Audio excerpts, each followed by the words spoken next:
Hello, I'm Todd Lewis from Fiasco Sports, reporting for the SA Football Magazine. Today I'm joined by Ricky Pearce from the Rosewater Football Club in Division 5. So Ricky, we'll just go through the results from the weekend. Yep. Smithfield got over CBC by 6 goals.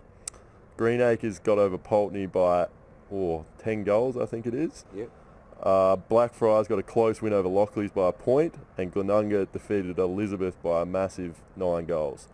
And unfortunately, Rosewater went down to Hectorville by 5 goals. Correct. Obviously a disappointing result there. Pretty average result, really. We didn't score a goal in the first half, so that puts you on the back foot. We had one less scoring shot. To go down by 30 points was extremely disappointing. Yeah, obviously you would have been pretty disappointed at half-time not being able to hit the scoreboard in the first half.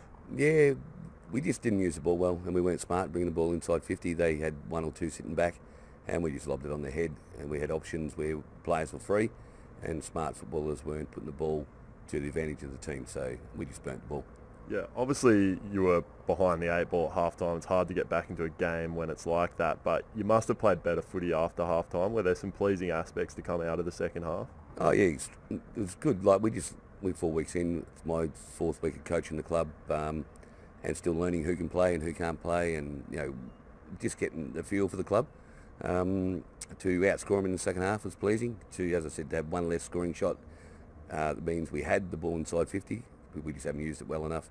So we've got areas to get better at. So it's just one of those days at the office. Yeah, it seems to be a trend that ball use inside 50 has been the talking point of this weekend. Do you think that's one of the most important aspects of football, to actually make sure you capitalise on that use inside 50? It's anywhere on the ground.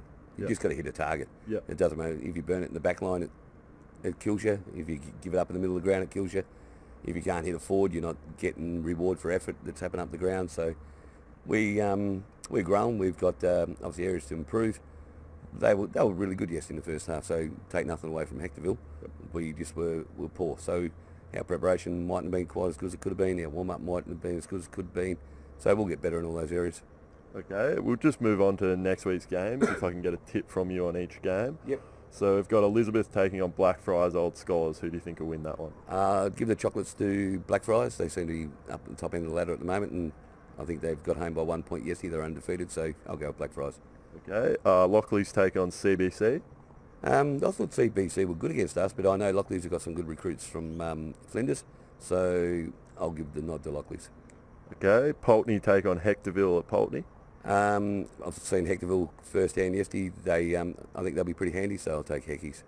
Okay, Smithfield take on Greenacres.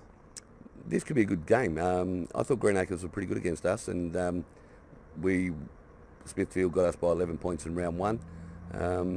So yeah, probably give it to Smithfield. They're probably just playing that little bit more confident football at the moment, and they've got some pretty good leg speed. Okay, and you go home this week to play Glenunga. How do you think you'll fare in this one? I think we'll have a pretty good shake-up. We expect to win. Yep. We expect to do that every week, so that's no different there. I think we just got to just juggle things around a bit. Couple of selections, a couple of guys will come in, a few egos will get dropped, some kids will get a chance. So yeah, no, we'll be up and about. Don't worry about that. Yeah. Do you think that's one of the things you need to do to keep your players on the toes, to put that pressure on by selecting blokes who you think deserve a go in the reserves? You pick yourself. Yep. Simple as that. Now I don't think any coach going around from AFL down will pick the worst player. You'll pick the guys in form and playing well. So yes, I thought we had a really solid team on the park, but we didn't perform that way, and that might have been, we could have been too big or too small or whatever it was, but we didn't gel together. So I'll make some changes this week. Okay. Thank you, Ricky. I'm Todd Lewis from Fiasco Sports, reporting for the SA Football Magazine. Today I've been joined by Ricky Pearce from the Rosewater Football Club in Division 5, and he's done our weekly roundup.